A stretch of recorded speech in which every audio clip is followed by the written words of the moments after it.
सन्माननीय उद्धवजी ठाकरे साहेब यांचा जो 6 खासदारांचे जे निवडून गेलेत आपल्याकडून त्यांचे गद्दार अजून काही खालचा शब्द असला माझं तर म्हणणं आहे की कृतीमध्ये करावं.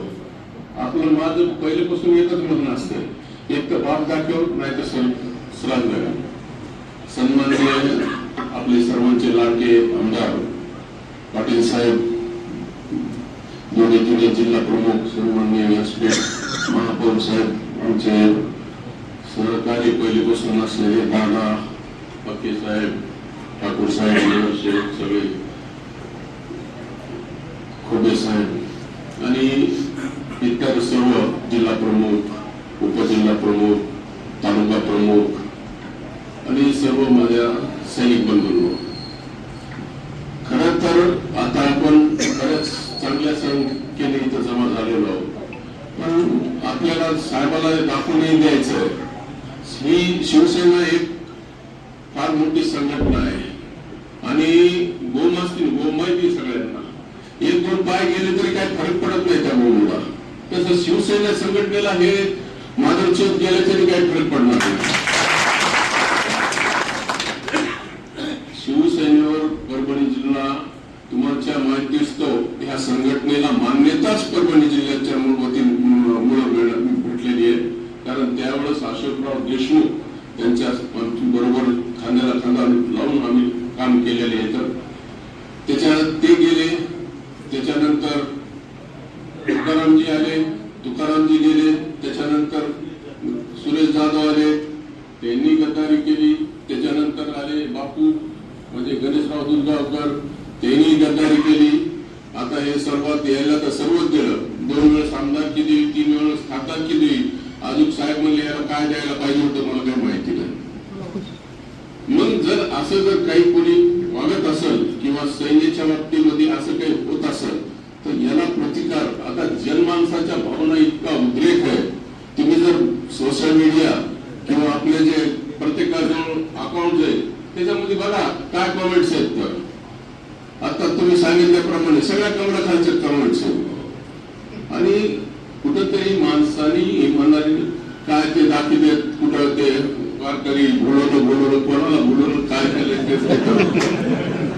ते शिंदे साहेबाला बोलवलंस का शहाला बोलवलंस ते त्याला माहिती. मला हे सांगायचं की बोलवलं जनतेला बोलून तू स्वतःच भलं करून घेतलंस. आता ते जे संजय राऊत साहेब आपल्याला आकडे सांगते हे आपण कधी स्वप्नात बघितलेलं होतं की एवढा प्रचंड पैसा याच्या पैसे जमा झाला. तुम्हाला मला सगळ्याला माहिती आहे की एवढं बसून काय करीत होते, काय याच्या पैसे होतं, आज काय. हे मी मान्य करीन की पाटील साहेबासारखा जर म्हणला असता तर ते कोट्याधीश माणसं त्याची कोणी बरोबरी करू नये. तसे 5-6 खिशात घेऊन फिरते होते असते. पाटील साहेब आम्ही चाललो तर पाटील साहेबांनी त्याला पैसे देऊन त्याला मी थांबून घेतलं असतं. ते काही माहिती झालं नाही. चलो हे दिल्लगीचा विषय द्या सोडू. पण एक आहे की आता आपल्याला जिद्दीनं भेटायचं. तुम्ही जर खरेच शिवसैनिक असताल तर जसं शिवाजी महाराजांनी 14 मावळे घेऊन सगळ्या स्वराज्याची स्थापना केली आणि मध्येच एकदा 14-25 किल्ल्यांचा तळ करून फूट पडली त्यावेळेस सुद्धा संकट चालतं. तसं हे थोडेफार संकट आलेलं आहे. मागच्या वेळेस 40 गेले, आता हे 6 गेले. तर याला तोड देण्याची जबाबदारी तुम्हाला सैनिकांची आहे. तुम्ही आम्ही सर्वांनी पेटून उठलं पाहिजे. आता मी तर म्हणलं गावगावाच्या कुठं जास्त ठिकाणी न करता गावगाव पुतळे जाळून टाका आणि गावामध्ये येण्याची युक्ती बंद करून टाका. कारण बघू तुला आम्ही मत दिलं, तुला कुठून जाण्यासाठी नाही किंवा तुझ्या भल्यासाठी नाही. तर संघटनेचं काही काम करशील, संघटनेमध्ये काही हे करशील, काही कमी पडलं का? एखादा आणायचा असलं तर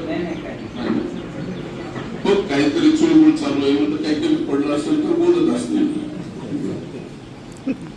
चालू असू द्या. मला ह्या निमित्तानं तुम्हाला सर्वांना एकच विनंती करायची, कुठेही डगमगू नका. आणि कोणी काही म्हणत असेल ना की असं करतो तसं करतो तर तू कुठे यायचं तू आम्हाला सांग म्हणायचं, आम्ही तू न हे करता आम्ही तुला परत देतो. कुठं धायस तर धमक्या बिमक्या काही लोकांना तुले बोलायला, तुले कॉमेंट टाकायला. अरे तू गेलास तर तुला कॉमेंट नाही टाकतील का, तुला सत्कार करतील का? आणि हे दाखवायलेच ना दूध अभिषेक येते की आपले सैनिक नाहीत. आता त्या पात्रीला आम्ही पुतळाला तिने दूध अभिषेक केला. आणि ते पहिले तिकडले आहेत ना, त्यांनी केला, आपण केला का? कोणी आपल्या ह्या सैनिकात केलं का? आता मी 2-3 नेत्याला मी भेटलो, म्हणजे दोस्तानेतले. माझ्या म्हणलं तुम्ही तर कालपर्यंत मध्ये सतत माझी ही साडी सध्या आमच्याकडे आली आणि तुम्ही तर बॅनर टाकले, काय करा म्हणले? वरून आदेशच आले की त्याचा सत्कार करा, त्याचं स्वागत करा, बॅनर टाका. कुठे म्हणलं तुम्ही? म्हणलं मी तुझ्या पोस्टरच्या खालीच उभा आहे, श्रद्धांजलीच पण आहे.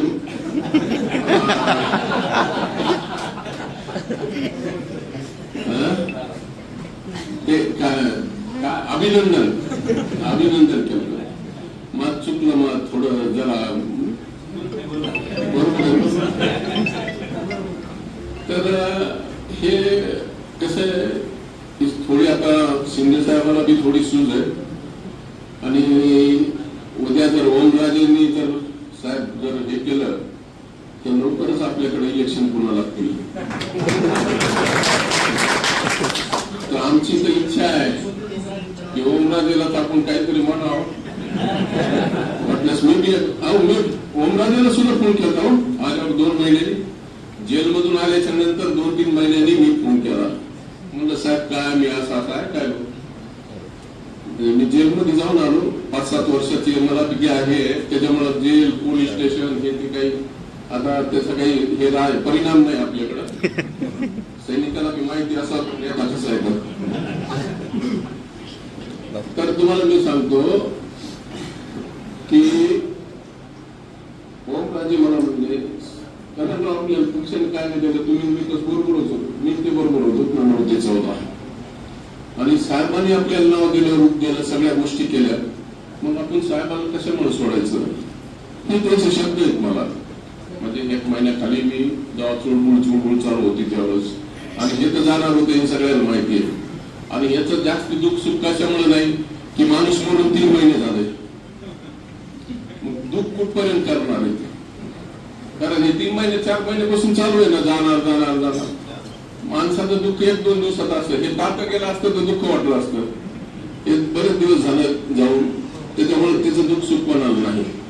मी सैनिकांना पुन्हा एकदा विनंती करतो की उद्याच्या सभेची किंवा कार्यकर्त्याच्या मेळाव्याची जोरात तयारी करून पाटील साहेबांच्या पाठीमागे आपण सर्वांनी खंबीर उभा राहावं हीच विनंती करतो. आणि